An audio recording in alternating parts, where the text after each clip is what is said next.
everybody, it's good to be with you today. I'm in the upstairs red room and I sure am missing you. I'd love it if we were in the same room together. But even though we're not in the same room, we can still enter God's Word together. And I see a sign that says hello. I wonder who's bringing that greeting today. Hi! It's Tabby. She came with me today. Hey, Tabby, thanks for joining me. Thanks for inviting me. You're welcome. Well, what would you like to say before we get started? So we're going to be in a Bible called The Jesus Storybook Bible. And it has a lot of really good pictures. And it's my favorite Bible of all time. She really likes it. And so she asked if we could hear God's Word from this book today. And I said, sure. So what else do we need to know before we hear God's Word?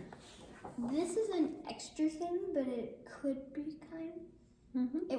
I like it. Okay. And it's helpful to me. Okay. Maybe Well, it's helpful to you. Okay. Let's see. So pen and paper or markers or pencils to draw some of the things because it's really good illustrations. I really like it and it just inspires me. So sometimes would you agree that when we hear God's Word, we get pictures in our mind and that it might help us concentrate to do our own illustrations? And sometimes if you have something to hold or something, just like whenever you have something to hold or something to squeeze, sometimes it really helps you just concentrate. Yeah. It helps me. So sometimes it's hard to concentrate unless you're drawing or holding something. Yeah. So that's a good idea. So if you want to go get paper and markers, that'd be great. So where's our story today in God's Word? It's here.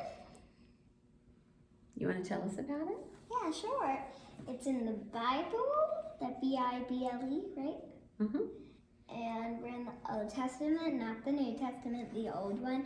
Isn't that where there isn't Jesus in the old That's one? right. Jesus is not in the Old Testament. There are prophecies of Jesus in the Old Testament that say the Messiah is coming, but not yet. There's not a baby Jesus. There's not a baby Or an Jesus. adult. So what book of the Bible are we in? We are in Exodus, is the book that we are in. What chapter? Chapter right here is 12 through 13. That's right. So So my 3's a little weird. that's okay. So if we're in the book of Exodus, I wonder if you remember who is one of our main characters. Tabby thinks she knows. Who is it? Moses! It's about Moses. So as we get ready to hear the story of Moses, let's get our minds ready to hear God's Word, our hearts ready to hear God's Word, and our whole body ready to hear God's Word. And we'll begin as we always do by singing our Bible words. Be still and know that I am God. Be still and know that I am God. Be still and know that I am God. Let's hear the word of the Lord, Tabby. So we're going to open the Bible. And so you can go get your Jesus Storybook Bible or any other version and you can follow along. Okay, you can tap my leg just this once, but when we get started, so what would you like to say? I wanted to say that I've seen the book right now, and I noticed that, maybe show it real quick. Sure. It has a refresher of what we have seen. Oh, yes. So you're reminding us that we're going to hear some of the beginning of the story, and it's going to take us all the way up to where we ended last week, and then tell just a little bit more of the story. So remember, listen for something new, because you can always hear something new. So let's hear the word of the Lord together, Tabby. God to the rescue. Joseph and his brothers grew old and died, but their children's children stayed in Egypt, where they had become a very large family.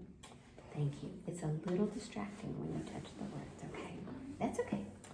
Later on, a new king began to rule. Do you remember what his name was? Pharaoh? Pharaoh. And he didn't remember Joseph, and he didn't like God's people, who were called the Hebrews or the Israelites. He made them into his slaves, and he beat them and made them work hard and even harder. He I didn't. think that's mean. Tabby thinks that's mean. I think you're right. And there weren't laws to stop it back then. Yeah, he could do. He was the king, and so he could do whatever he wanted to. So if it was a villager, then that'd be different. Or So- one of the people. So let's see what happens. God's people cried out to God to rescue them. I imagine they cried out, God, do you see us? God, do you hear us? Do you see our pain Do you see our pain and our sorrow? and our sorrow? Those are good words.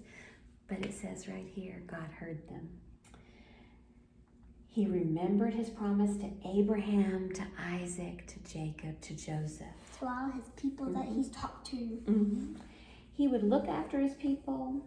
He would find a way to set them free. So let's see how he does that. One day, Moses was in Midian. Remember, he ran away from Egypt to Midian, and he was taking care of his sheep when something caught his eyes. A bush that was behaving very oddly. It was flickering with flames, but the leaves weren't burning up. He went closer for a look. Moses, boomed a great big voice. Can you imagine what he did? Moses leapt back. The bush was talking to him. I wonder, do you think Moses knew it was God? What do you think, Tabby? Did Moses know it was God? He might have heard things from his ancestors or his grandparents that he had made a promise or something. So, And maybe he got some information, but maybe he stopped believing in it. well, I don't know about that, but God said, Moses, the great I am, is talking to you. I have heard my people's cry, and I have seen their tears, God said. So I have come down to rescue them.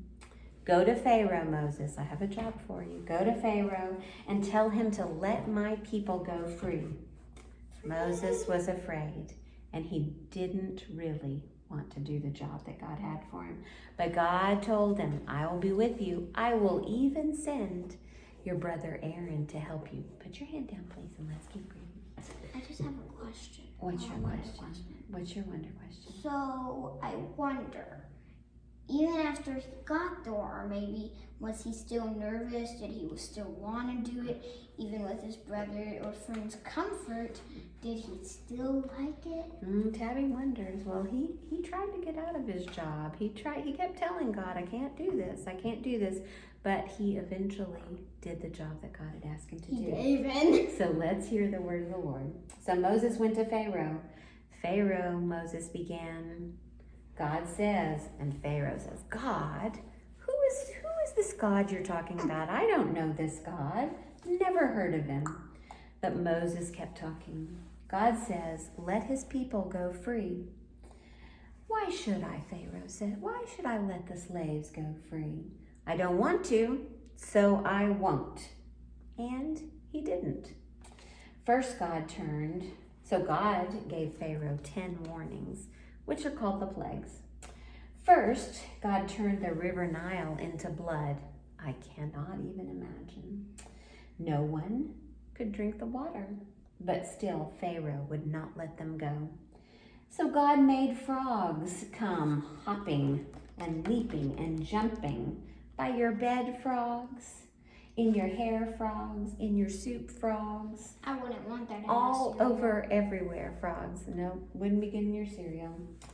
Pharaoh screamed, make them go away.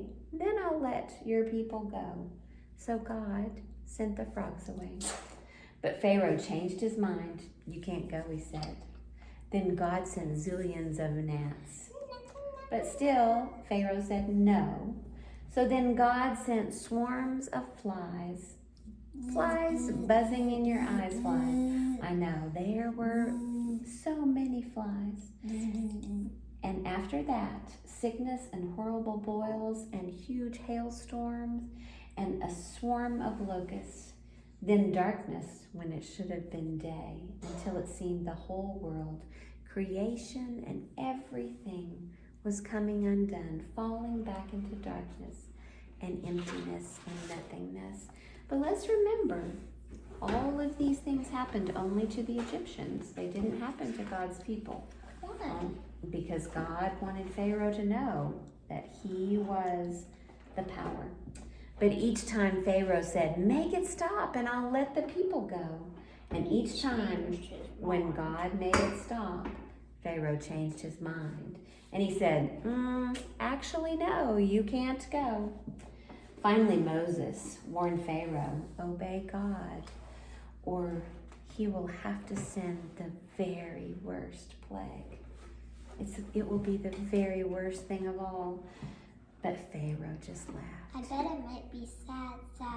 Yeah, Tabby knows, and I bet some of you do too. It was sad. So God said, the oldest boy in each family of Egypt must die, but my people will be safe.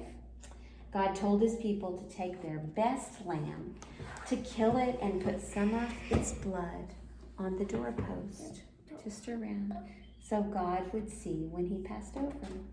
When God passes over your house, Moses explained, God will see the blood and know that the lamb died instead of you. And so God's people obeyed. That night, it was just as God had said. Suddenly, piercing the darkness, echoing down the corridors of the palace, came a loud scream.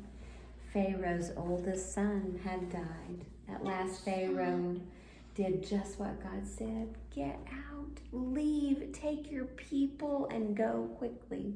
What would you like to say about that, Tabby? I feel like he's super duper super sad because that was his son, and I feel like God be sad because God didn't want that to have to happen. So Tabby wonders if God was sad too, just with Pharaoh, because God created the Egyptian people. And why did it have to be the first son? Why wasn't it the firstborn child or the firstborn girl? That's an interesting question. I wonder why did God say the firstborn son? And so that very night, Moses and God's people fled out of Egypt and out of slavery. They were free at last. God's people would always remember this great rescue and call it the Passover. Even still today, God's people remember when he passed over. But even a greater rescue was coming. Many years later, God was going to do it again. He was going to come down once more to rescue his people. But this time, God was going to set them free forever and ever and ever. And Tabby, do you know that they all left together? And even some Egyptian people joined them. Even some Egyptian people left Egypt with them. Maybe they didn't like Pharaoh. So maybe they didn't like Pharaoh. They might have had other reasons. Didn't he say don't wait till your bread rises? That's right. That's a good reminder. He said, get your people and go. And Moses said, we're not going to take time to let our bread rise. So bring your dough so we'll have something to eat. But we're not going to let the bread rise. And so they left Egypt. So we have heard the word of the Lord. What do you wonder about this story? What do you think is important for us to know? Okay, well, it's time for us to say goodbye. Tabby? Love God with your whole heart this week. So Tabby's saying our blessing. Love God with your whole heart this week. We love you. We miss you. We'll see you next time. Bye.